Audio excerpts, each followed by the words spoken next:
F1 ഇപ്പോൾ വന്ന് കണ്ടിരുന്നേ ഉള്ളൂ. സിനിമയെപ്പറ്റി ഒറ്റ വാക്കി പറയാനാണെങ്കിൽ എൻ്റെ പൊന്നു മക്കളെ, അന്യായം എന്ന് പറഞ്ഞു കഴിഞ്ഞാൽ ഒരു രക്ഷയില്ല. തുടക്കം തൊട്ട് അവസാനം വരെ ഒരു ഫോർമുല 1 റേസിനകത്തുള്ള കാറിനകത്ത് കയറിയിരുന്ന് മൊത്തം കാണുന്നൊരു ഫീലിംഗ് ആണ്, അല്ലെങ്കിൽ അതിനെ എക്സ്പീരിയൻസ് ചെയ്യുന്നൊരു പ്രതീതിയാണ് ഈ ഒരു സിനിമ നമുക്ക് നൽകുന്നത്. അമ്മാതിരി ലെവലിൽ എടുത്തു വെച്ചിട്ടുണ്ട്. ജോസഫ് കൊസിൻസ്കി എന്ന് പറയുന്ന ഡയറക്ടർ എത്ര പീക്കാണ്, അങ്ങേരുടെ വിഷൻ എത്ര കിടുവാണെന്ന് ഈ ഒരു സിനിമ നമ്മളെ പഠിപ്പിച്ചു തരും. അദ്ദേഹം വൺ ഓഫ് എ കൈൻഡ് ആണെന്ന് ഈ ഒരു സിനിമ കണ്ടപ്പോൾ എനിക്ക് മനസ്സിലായി. ടോപ്പ് ഗൺ മാവറിക് ഒക്കെ കണ്ട സമയത്ത് അത്രയും പീക്കായിട്ടുള്ള ഒരു ഡയറക്ടറാണെന്ന് കരുതിയിട്ടാണ് ഈ ഒരു സിനിമയുടെ ട്രെയിലർ കണ്ടപ്പോൾ നമുക്ക് കിട്ടാൻ പോകുന്നത് ഒരു മാസീവ് ട്രീറ്റ് ആണെന്ന് മനസ്സിലായതാണ്. പക്ഷേ ഈ ലെവലിൽ അങ്ങനെ പണി വെക്കുന്നത് ജന്മത്തിൽ വിചാരിച്ചില്ല. ടെക്നിക്കൽ സൈഡിനെ അമ്മാതിരി ലെവലിൽ എടുത്തു വെച്ചിട്ടുണ്ട്.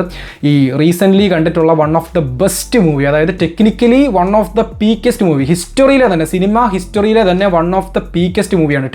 Technically speaking one of the peakest movie അങ്ങനെ തന്നെ പറയേണ്ടി വരും. ആ ഒരു റേസിങ്ങിനെയും F1 അല്ലെങ്കിൽ ഫോർമുല 1 എന്ന് പറയുന്ന ആ ഒരു സംഭവത്തിനെ അത്രത്തോളം ഗംഭീരമായിട്ട് കാണിക്കാൻ സാധിച്ചിട്ടുണ്ട്. നിങ്ങൾ ഫോർമുല 1 റേസിങ്ങിൻ്റെയൊക്കെ ഒരു വലിയ ആരാധകനാണെന്നുണ്ടെങ്കിൽ, അതിനെ കൃത്യമായിട്ട് വർഷങ്ങളായിട്ട് ഫോളോ ചെയ്യുന്ന ഒരാളാണെന്നുണ്ടെങ്കിൽ ഒരുപാട് ക്യാമിയോസ് ഉണ്ട്.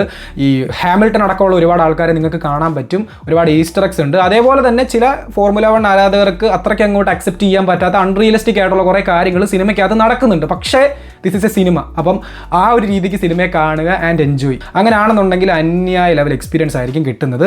ഒരു സിനിമാറ്റിക് മാസ്റ്റർ പീസാണ് ഈ മൂവി. ഏത് ഡിപ്പാർട്ട്മെൻറ്റ് എടുത്താലും, ടെക്നിക്കൽ ഡിപ്പാർട്ട്മെൻറ്റ്സിലെ ഏത് സംഭവം എടുത്താലും അത്രയും കിടുവായിട്ടാണ് ഇവർ ചെയ്തു വെച്ചിരിക്കുന്നത്. അതിലെടുത്ത് പറയേണ്ടത് ഇപ്പം ജോസഫ് കൊസിൻസ്കിയുടെ ആ ഒരു ഡയറക്ഷനും പരിപാടീസും ഒക്കെ കഴിഞ്ഞ് എടുത്ത് പറയേണ്ട ഒരു പ്രധാനപ്പെട്ട കാര്യം ഹാൻസ് സിമ്മറിൻ്റെ മ്യൂസിക്കാണ്. അങ്ങേര് എത്ര ടാലൻറ്റഡ് ആയിട്ടുള്ള ഒരു ഐറ്റം ആണെന്ന് ഞാൻ പറഞ്ഞു തരേണ്ട കാര്യമില്ല. കാരണം അദ്ദേഹത്തിൻ്റെ പ്രീവിയസ് വർക്ക്സ് എടുത്ത് നോക്കിയാൽ തന്നെ മനസ്സിലാകും എത്ര എപ്പിക് ആയിട്ടുള്ള, എത്ര ഗ്രേറ്റസ്റ്റ് ആയിട്ടുള്ള ഒരു മ്യൂസിക് ഡയറക്ടറാണ് അല്ലെങ്കിൽ ഒരു കമ്പോസറാണ് നമ്മുടെ ഹാൻസ് സിമ്മർ. അപ്പോൾ അതിനൊന്നും ഒരു തരത്തിലുള്ള കുറവും വരുത്താണ്ടാണ് ഹാൻസ് സിമ്മർ ഈ ഒരു സിനിമയ്ക്കകത്ത് മ്യൂസിക് ചെയ്തു വെച്ചിരിക്കുന്നത്, അല്ലെങ്കിൽ അദ്ദേഹത്തിൻ്റെ മ്യൂസിക് വർക്ക്സ് ഈ ഒരു സിനിമയ്ക്കകത്ത് ഉടനീളം ഉള്ളത്. ഇപ്പം എടുത്തു പറയാനാണെങ്കിൽ ഭയങ്കര ഇലവേഷൻ തന്നുകൊണ്ട് പോകുന്നൊരു സീക്വൻസ് അദ്ദേഹം പല സിനിമയ്ക്കകത്തും ചെയ്തിട്ടുള്ള ഒരു പരിപാടിയാണ്. ഈ സിനിമയ്ക്കകത്തും ഭയങ്കര ഇലവേറ്റഡ് ആയിട്ട് കൊണ്ടുപോകുന്നൊരു സീക്വൻസ്. തൊട്ടടുത്ത നിമിഷത്തിലെ സംഭവം എന്ന് പറയുന്നത് ഭയങ്കര ഇമോഷണൽ ആയിട്ട്, നമുക്ക് കുറച്ച് റൊമാൻറ്റിക് ആയിട്ടോ അല്ലെങ്കിൽ ഇമോഷണൽ ആയിട്ടോ വരുന്നൊരു മൊമെൻറ്റ്. അപ്പം അത്രയും എലവേറ്റ് ചെയ്ത് പോകുന്നൊരു മൊമെൻറ്റിനെ നെക്സ്റ്റ് ഞൊടിയിട കൊണ്ട് നമുക്ക് ഇമോഷണലാക്കി മാറ്റണം. അപ്പോൾ ആ ഒരു സമയത്ത് വരേണ്ട ആ ഒരു മ്യൂസിക്കിലെ ട്രാൻസിഷനൊക്കെ ഉണ്ടല്ലോ, അതിനെയൊക്കെ വളരെ ക്ലിയർ ആയിട്ട്, പ്രിസൈസ് ആയിട്ട്, ക്രിസ്പായിട്ട്, കിടുവായിട്ട് എടുത്ത് വെച്ചിട്ടുണ്ട് ഹാൻസ് സിമ്മർ. ഈ ഒരു സിനിമയ്ക്കകത്തുള്ള കംപ്ലീറ്റ് മ്യൂസിക് വർക്ക്സ് അത്രയും കിടുവാണ്. ഇപ്പം ഹാൻസ് സിമ്മറിൻ്റെ സ്കോർസിനെ പറ്റി മാത്രമല്ല ഞാൻ സംസാരിക്കുന്നത്.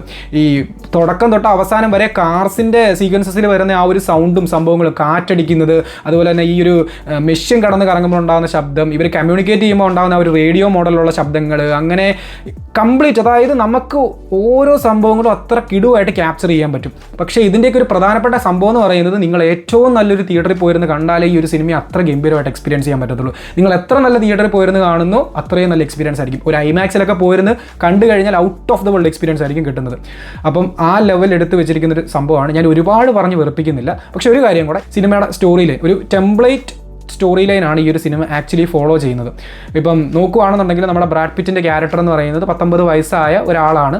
അദ്ദേഹം ഒരു വലിയ റേസറായിരുന്നു. പക്ഷേ ചില കാരണങ്ങളാൽ തൻ്റെ ആ ഒരു റേസിംഗ് ജീവിതമൊക്കെ അദ്ദേഹത്തിന് കൃത്യമായിട്ട് ഫോളോ ചെയ്യാൻ പറ്റുന്നില്ല. പക്ഷേ അദ്ദേഹത്തിന് റേസ് ചെയ്യാൻ ഭയങ്കര ഇഷ്ടമാണ്. അതുകൊണ്ട് തന്നെ പലയിടങ്ങളിലൊക്കെ ആയിട്ട് പോയി ചെറിയ ചെറിയ റേസിങ്ങും പരിപാടിയൊക്കെ നടത്തി, എന്നാൽ ചിലപ്പോൾ വലിയ റേസിങ്ങിലൊക്കെ പങ്കെടുത്താണ് അദ്ദേഹം ഇങ്ങനെ പോകുന്നത്. പക്ഷേ ഫോർമുല 1 പോലുള്ള വലിയ സംഭവങ്ങളിലേക്കൊന്നും അദ്ദേഹത്തിന് എത്തിപ്പെടാൻ സാധിക്കുന്നില്ല.